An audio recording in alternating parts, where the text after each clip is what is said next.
अच्छा, डेफिनेट का क्वेश्चन 2025 का ही क्वेश्चन है जी।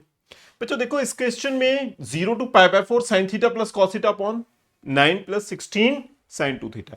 इसमें एक पर्टिकुलर फॉर्म हम जो बार बार यूज करते हैं कि अगर ऐसा क्वेश्चन आ जाए ना, ऊपर आ जाए sine theta plus cos theta, या फिर sine theta minus cos theta, या cos theta minus sine theta, कुछ भी आ जाए न्यूमिनेटर में, और नीचे फंक्शन में एफ ऑफ साइन 2 थीटा आ जाए, फंक्शन में एफ ऑफ साइन 2 थीटा आ जाए, तो इस क्वेश्चन को करने का एक बहुत ही इजी वे होता है, क्या न्यूमिनेटर की इंटीग्रेशन को आप टी लेट कर दो, बहुत इजीली आप क्वेश्चन सॉल्व कर पाओगे।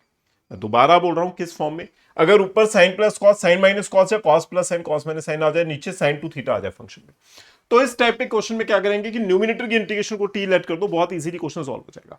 अब मैं इस न्यूमिनेटर की इंटीग्रेशन को टी लेट करूंगा, न्यूमिनेटर की इंटीग्रेशन कितनी होती है, मैं किससे टी लेट करूंगा न्यूमिनेटर की इंटीग्रेशन को, माइनस साइन थीटा की integration minus cos theta, plus cos theta की इंटीग्रेशन साइन थीटा। इंटीग्रेशन को मैंने टी लेट की, टी लेट करोगे, हर बार इस फॉर्म में क्वेश्चन आ जाएगा, आपने न्यूमिनेटर की इंटीग्रेशन को टी लेट करना है, दोबारा डिफरेंशिएशन तो करनी है, और हर बार स्केयरिंग भी कर दोगे, स्केयरिंग बोथ साइड करके हमारे पास साइन 2 थीटा की वैल्यू आ जाएगी हर बार।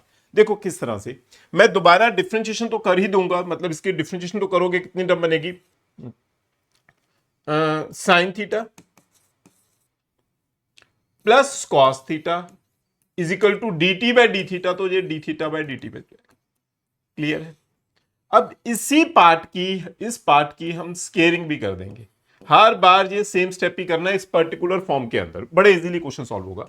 स्केयरिंग बोथ साइड, स्केयरिंग करेंगे तो ये क्या टर्म बन के आएगी, minus cos theta plus sine theta whole square is equal to T square, इससे साइन 2 थीटा की वैल्यू आएगी हर बार। तो स्केयरिंग कर रहे हैं तो ये बनेगी term cos square theta plus sine square theta minus 2 sine theta cos theta is equal to T square. Cos square plus sine square 1 हो गया, माइनस साइन 2 थीटा हो गया, is equal to T square हो गया। इसे shift कर दोगे तो 1 minus T square is equal to क्या बन के आएगा, sine 2 theta. 1 minus T square किस चीज की वैल्यू आ गई, साइन 2 थीटा की वैल्यू आ गई। क्लियर है? अब लिमिट भी चेंज कर लेते हैं। लिमिट किस तरह से, क्या अगर थीटा जीरो है, if theta is equal to zero, देखो अगर थीटा जीरो था, मैं कहां पे पुट करूंगा, इस स्टेप के अंदर वैल्यू, थीटा जीरो है तो ये कितना बनेगा, minus cos zero plus sine zero is equal to T. Sine zero तो जीरो होता है, कॉस जीरो 1 होता है, तो ये टी की वैल्यू -1 आ जाएगी। थीटा जीरो पुट करोगे तो टी की वैल्यू क्या आएगी, -1।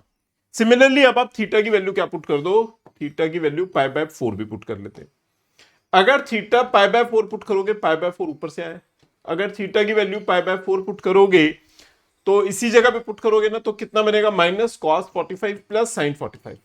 ये तो आपको पता ही है कि कॉस 45 साइन 45 दोनों ही 1/√2 होते हैं, तो ये कैंसल करके किसके इक्वल आ जाएगी, टी की वैल्यू 0, टी वैल्यू 0 आ जाएगी। देखो हमारे पास लिमिट भी आ गई, बाकी सारी वैल्यूज भी आ गई। अब मैं क्वेश्चन को आई लेट करके करना स्टार्ट कर रहा हूं, इसी क्वेश्चन को 80 तो आएगा।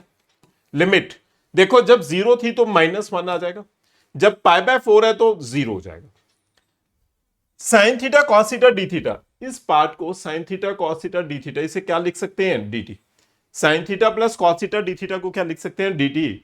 तो ये नंबर आ जाएगा dt upon 9 plus 16 sine 2 theta की वैल्यू क्या आएगी, 1 minus T square, 1 minus T square हो जाएगी साइन 2 थीटा की वैल्यू। ये ना इसी पैटर्न से क्वेश्चन सॉल्व हो जाएगा अगर इसी फॉर्म में क्वेश्चन आ रहा है। अब कोई भी क्वेश्चन ट्राई करके देख लेना इसी फॉर्म का, बड़े इजीली हो जाएगा। क्या न्यूमिनेटर की इंटीग्रेशन को टी लेट करना है और डिफरेंशिएशन करके न्यूमिनेटर वाली टर्म बन जाएगी, एंड स्केयरिंग करके साइन 2 थीटा की डायरेक्टली वैल्यू आ जाएगी। ठीक है ना, कुछ सोचने की जरूरत नहीं पड़ेगी आपको। तो i is equal to 80 minus 1 to 0, इसे मल्टीप्लाई करोगे तो ये बन जाएगा 9 plus 16 25 minus 16 T square dt। अब इसमें से 16 कॉमन करोगे तो कितना बचेगा, i 80 अपॉन 16 माइनस 1 से 0, 1 upon 25/16 minus T square dt, ये बन के आएगा 5। i is equal to 5। इसमें से ना कॉमन इसे हम लिख सकते हैं फॉर्मूला बनाने के लिए, -1 से 0, 1 upon 5/4 whole square minus T square dt। किस चीज का फॉर्मूला, 1 upon A square minus X square, 1/a² minus x² formula हो जाएगा 1/2a log of a plus x मतलब 5/4 plus t whole divided by 5/4 minus t। और जो हमारे पास लिमिट आएगी वो किसके इक्वल आ जाएगी, -1 से 0। देखो इसमें 5 एंड 5 भी कैंसिल और ये 2 कैंसिल होकर 2 ऊपर चला जाएगा। आई वैल्यू कितनी आ जाएगी 2 log of 5 plus 4t upon 5 minus 4t। और जो लिमिट आएगी वो कितनी आएगी, -1 से 0। क्लियर है। अब इसे थोड़ा सा सिंप्लीफाई और करेंगे तो कितना आंसर बन के आएगा, देखना simplification. i is equal to 2 0 put करोगे तो ये तो पूरी टर्म 0 हो जाएगी ना, 40 वाली 0 तो 5/5 1 हो जाएगा। तो मतलब ये बन के आएगी टर्म log 1 -1 पुट करोगे तो कितना आएगा, -1 पुट करोगे तो न्यूमिनेटर वाली टर्म जो है वो आएगी आपके पास -1 पुट करोगे 5 - 4 1, न्यूमिनेटर वाली टर्म 1 हो जाएगी और डिनोमिनेटर में माइनस पुट करके 9 हो जाएगा। क्लियर है, वैल्यू पुट होगी। log 1 तो आपको डायरेक्टली पता कितना होता है 0। इससे आप लिख सकते हो माइनस लॉग ऑफ 3 पावर -2। -2 आगे आ जाएगा तो कितना हो जाएगा, +2 ही हो जाएगा ना, +2 लॉग ऑफ 3। 2 आगे आएगा बेस तो आपको पता है नेचुरल लॉग चल रहा है तो यही होगा।